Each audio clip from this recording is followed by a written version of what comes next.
Sia. The name her mother gave her meant eternity. The princess whose heritage to the king is evident through her crystal blue eyes would not have magic. But even so, her mother believed she'd find happiness in an ordinary life as she kissed her daughter's forehead, imbuing Sia with her own magic. The mother's last words uttered as tears fell from her eyes were, "Keep him company for me, my beloved daughter." The servants came flooding in with the passing of Queen Diana. The king ordered all of her things to be handled by the higher-ups and burned absolutely. Lastly, he ordered that his daughter never appear before him again. Sia was left with only a few servants at the Redstone Palace, all of whom spoke of how the king did not care about his own daughter, their only princess. Even as a baby, though, she could somehow understand their words. Falling asleep, she'd become lucid, hearing her name called repeatedly. And seeing a book encased within crystal, she was compelled to chomp on it, but would quickly find out it wasn't too tasty. The crystal slowly cracked, emitting a bright light until the book within was released. The information within came flooding into her, detailing a story of the future. Athanasia de Alger Obelia would be punished for the crime of using black magic without permission and for attempted regicide, the attempted killing of her father, the king. As tears dripped down her eyes, she swore the claims weren't true. She was only doing this for him. She just wanted him to look at her just once. However, King Claude would coldly respond, "I don't have a daughter like you. What I only see is filth and degradation." She would then be sentenced to where all exiled criminals were sent, the Sacred Tower, imprisoned for life. But being desperate for her father's love, she chose to disappear rather than suffer. Sia woke up crying from another night of the same scary dream. She got coddled by the head maid of the Ruby Palace, her personal nanny, Lillian. Lillian was sweet towards her. Sia knew Lillian was the daughter of a count and best friend to her mother Diana. Sia was so thankful she was here. Otherwise, she would have starved to death from lack of care by the other servants. Sia remembered that this world was a magical world. And legend has it, in the Sacred Tower lies the most powerful magician. Lillian would often read her the tale about how this most powerful magician could easily destroy the kingdom. And when Lillian would ask who was the most powerful in their entire kingdom, Athy would point at the image of her father. Lillian teased that Athy was so smart for being able to recognize him as an infant, but how could she not? In her mind, he was the bad guy who exiled her in her dream. She couldn't believe this book referred to him as a great emperor. She saw him as a super tyrant. She couldn't even sleep because just the thought of him made her so mad.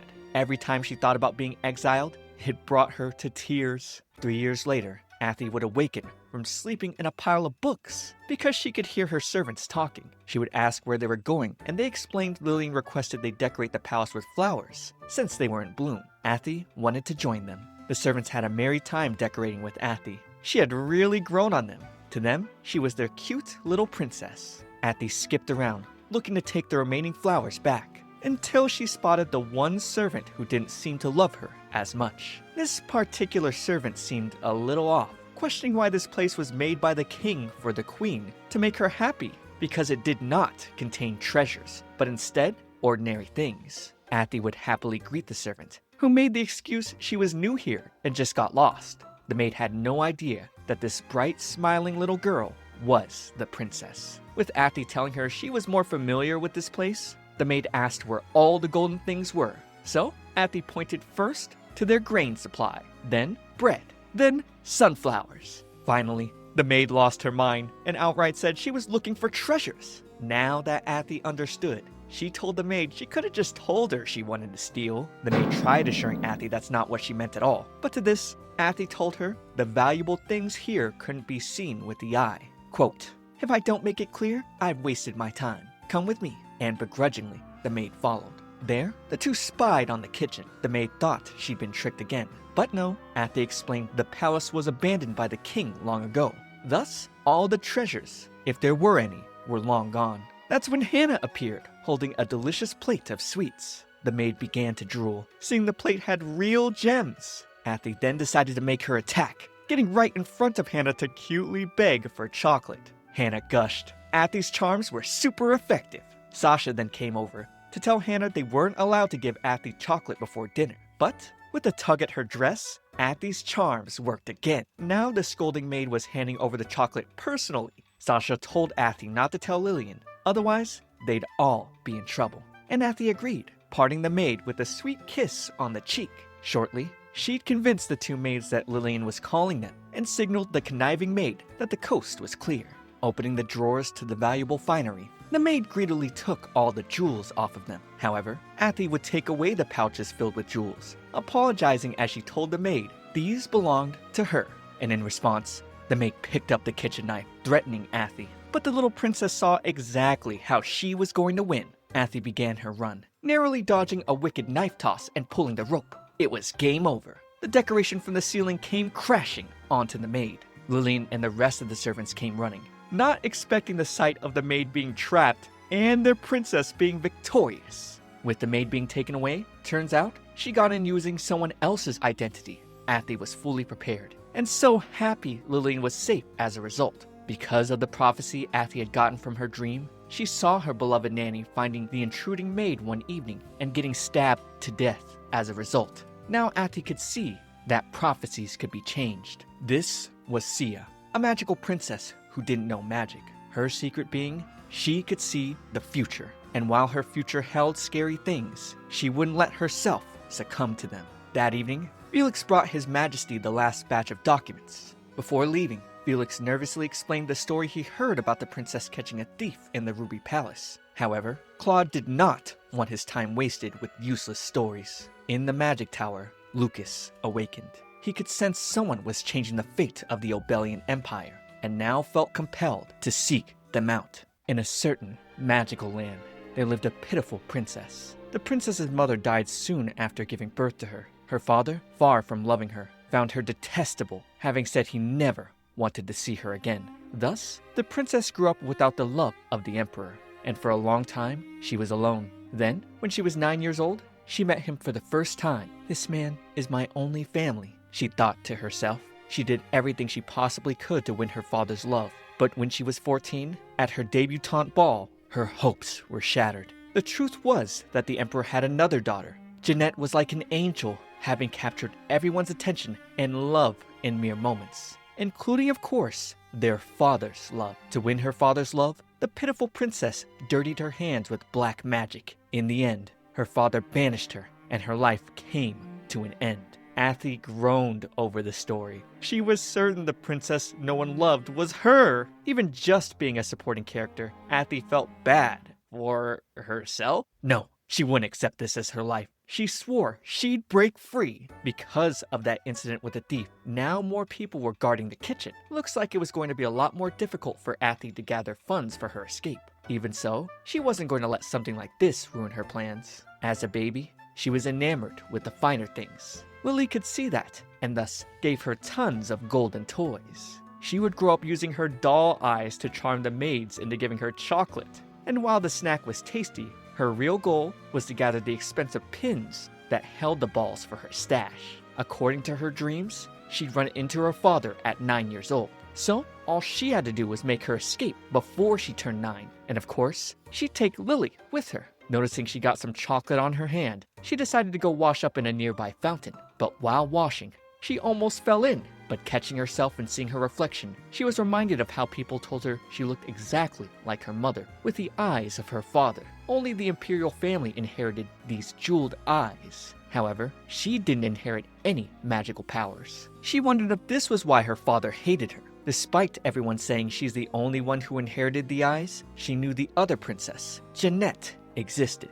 She hit her head repeatedly, reminding herself there was no point in thinking about that, because once she had enough money, she was running away. Security was a lot tighter at the palace these days, so she had to hide her stuff out here. She stumbled upon a new place, unfamiliar to her. This wasn't the Ruby Palace. It seemed empty, but didn't look too fancy. She wondered if this was a storehouse. Getting hungry, she decided to head to the kitchen, and overheard the maids mention that per His Majesty's orders, the Ruby Palace would undergo a detailed inspection to prevent someone from breaking in ever again. Hearing the inspection would especially happen in her room, Athi panicked, running back to gather the rest of her treasures. She felt a sigh of relief, counting them all and finding they were still there. She would then strap her treasures to herself and make her stealth mission towards her treasure mound outside. However, arriving where her treasures were buried, she'd find a squirrel chewing at them. She couldn't let it go, so she went through her things, pulling out a peanut to hopefully lure it. And it worked. Thinking it wouldn't be safe to bury her stash in the woods anymore, she thought of a place she could possibly hide them next. Heading back to the empty place, she wondered if this was her own destined treasure. Eventually, she came across some golden statues, and wondering if they were real gold, she decided to take a bite. She'd soon experience horror as the man behind her asked how long this little bug had been in his palace. Seeing he had the same jeweled eyes as her, she immediately knew this man was her father. But why were they meeting now?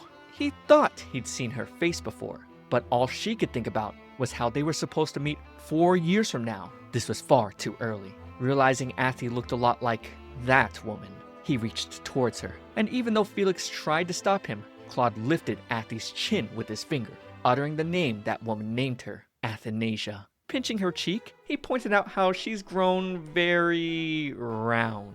He continued to play with her cheeks a bit, and this confused her, because in her dreams, he wasn't supposed to have interest in her at all. She couldn't comprehend. He then called for her to have tea with him, but she wanted no part. Trying to escape, he caught her immediately, and as she flailed around, the pouch of jewels flung off of her body. Oh no, she'd been caught! Now having tea with him, she looked up, seeing her father as an intimidating golden dragon. She was as scared as a little rabbit, wondering if he was waiting for her to confess her crimes. Could it have been because of the jewels, or because of the bite marks she left on the statues? She could have been punished easily for either.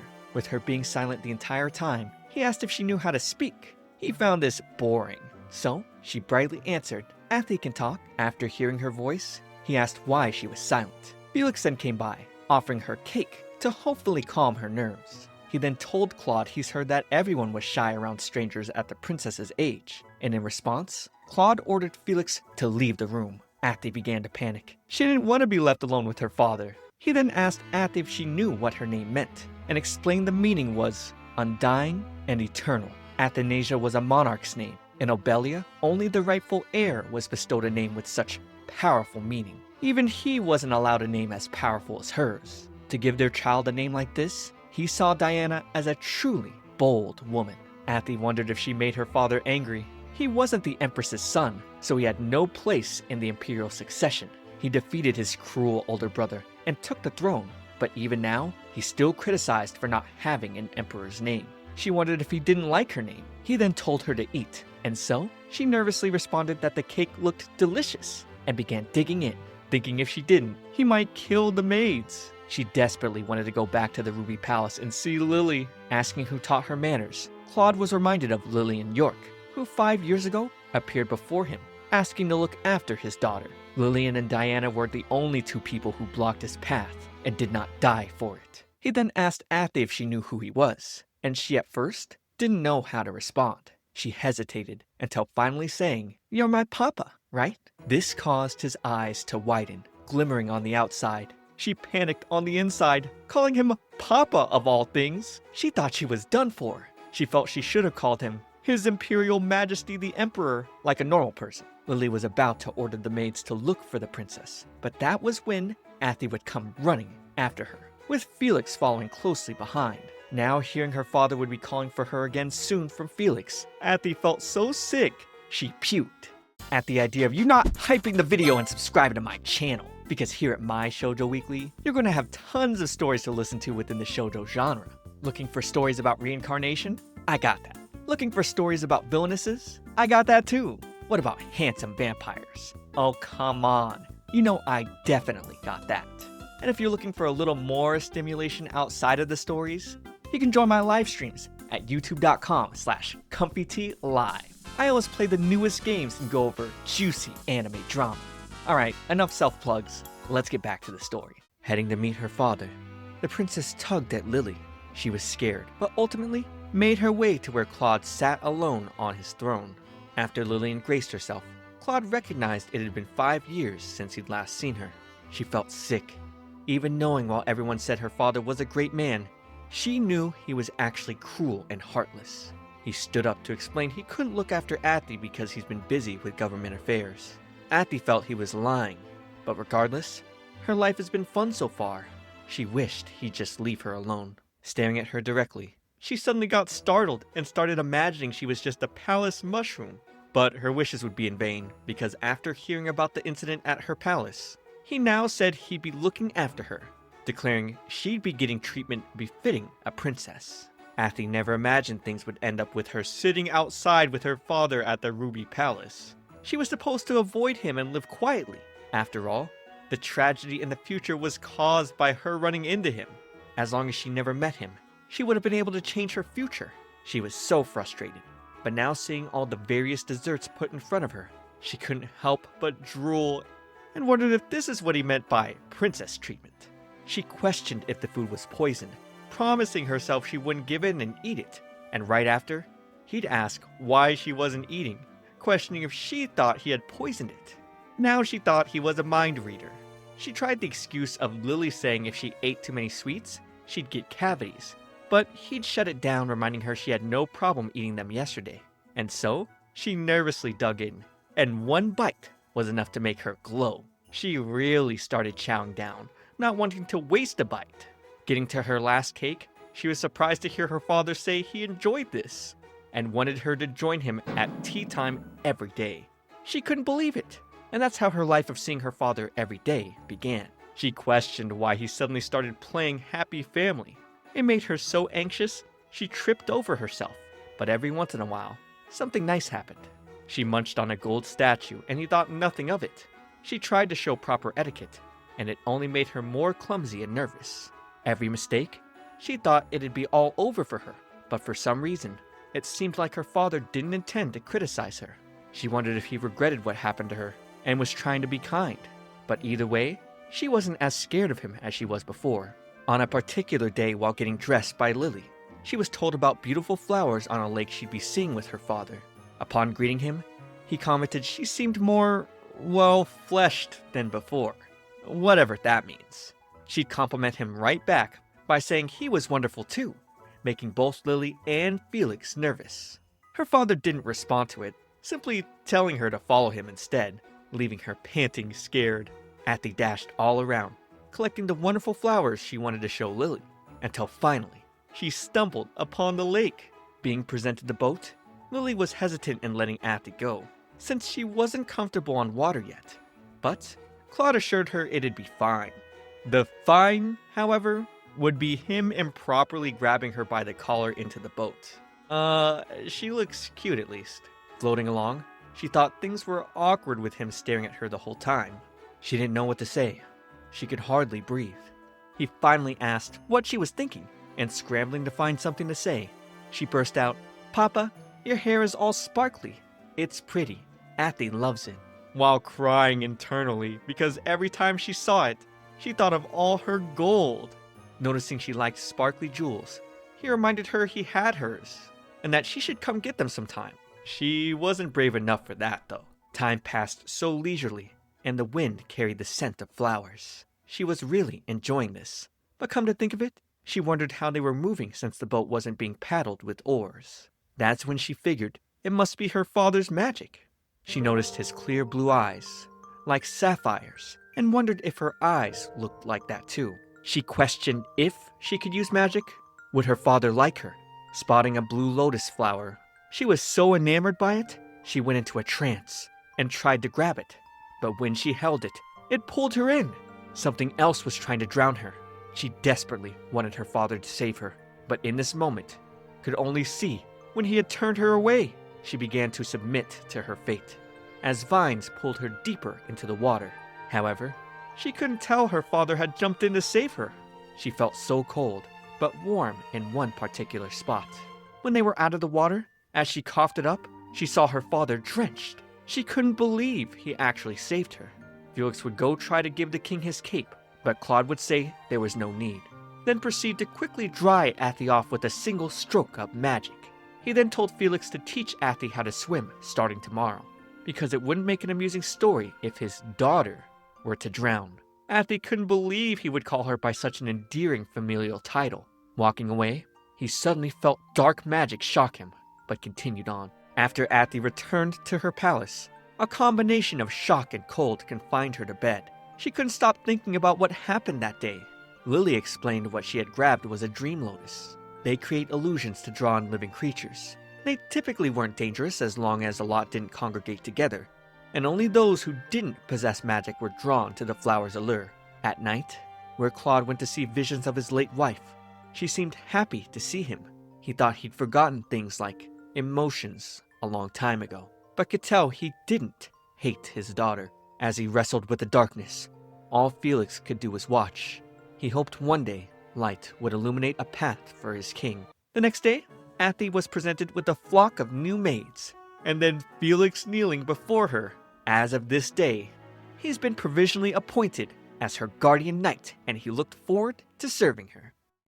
In a dream, Athanasia heard a beautiful voice singing, comparing the timbres to that of a fairy. It was so strange. She couldn't see the woman clearly, but she knew the voice of her mother felt nostalgic. Then quickly, she woke up in tears. Yawning tiredly, being carried by Felix early in the morning, we learned she was having breakfast with her father today because he wanted to see her. Although she was a bit skeptical he'd ever say that. Felix then dropped her inside Claude's room, telling her if she woke His Majesty up, he'd be delighted. She tried to make her escape, but it was no use. So, she began playing her childlike whimsy of saying, "Papa, I'm coming in," and finding where her father slept. She wondered why he was using the sofa instead of a bed. She felt he was a completely different person than in her dreams. The father in her dreams would never let anyone see him this vulnerable. Poking his cheek, she decided to play a prank for all those scary things he did to her in her dreams. She pulled his cheeks until they became red, and oh man, she knew she was going to be in trouble.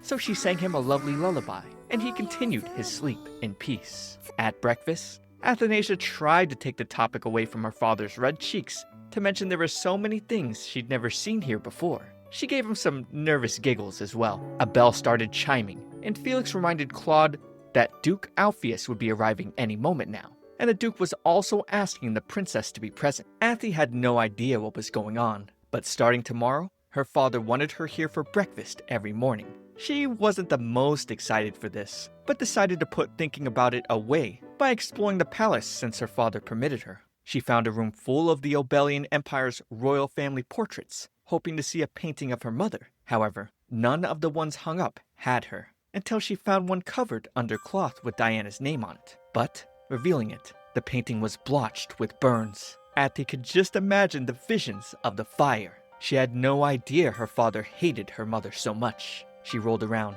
trying to shake off her sadness, hoping she wouldn't have any dreams that night. The next day, she graced herself before her father for breakfast, and her maids gushed over her cuteness. She tried her best to show out how adorable she was for her father, but to her, it seemed like he just ignored it all. Being with him, she realized she did all the talking. It made her wonder if her father found her boring. But then again, none of that mattered. If she wanted to live, all she needed to do was not mention her mother. She got a little curious about his tea and asked to have some too, and upon tasting a cup of her own, she liked it, saying, "It's like flowers are blooming in Athy's mouth." Yes, as a reminder, she talks in third person. Felix became shocked. The air had a tense awkwardness. Athanasia now wondered if she said something she shouldn't have. Felix then hurriedly explained it was Rive tea, a type of black tea from her mother's homeland. Diana often said the exact same thing as Athy, that the tea was like flowers blooming in her mouth too. However, Claude suddenly responded he had no such memory. He then ordered Felix to leave for chattering too much today. Athy was disheartened by her father's reaction, as if he was telling her not to mention her mother, and taking his leave, he told her she was too young for tea and to drink milk from now on. Her heart broke. She wondered if he was starting to hate her. She burned the pictures she drew of her and him, knowing the impending future of him not needing her. She couldn't believe she was starting to forget. After that day, he'd skip out on their meals together due to official business. She'd wander the palace and overhear Felix and Lily talking about how Claude's demeanor changed when there was talk of her mother. They knew she was likely curious. However, all of the Empress Consort's things were destroyed 5 years ago. There weren't any statues or portraits left that showed what Diana looked like. Felix suddenly suggested asking Claude to use his magic that could show memories to Athy, so she outburst for him not to. She didn't want them to talk about her mother and make her father hate her. Felix tried to calm her, swearing on his mother's name that Claude didn't hate her or his late wife, and that if she didn't believe him, he simply needed to show her the truth. Taking her to the palace, Felix explained why her father didn't keep guards on him. Claude casted protective magic for his own safety, and anyone who tries to enter without permission would be repelled. For that reason, his palace required no guards, and no one tried to approach. Reaching the boundary, Felix put Athy down and struck the barrier directly, receiving a reflective cut on his cheek as a result. He wanted to demonstrate that anyone deemed hostile would not be able to enter. In Felix's words, His Majesty trusted her and Lady Diana with all his heart. Where Claude was working, he used his magic to restore his daughter's burnt drawings Felix retrieved for him.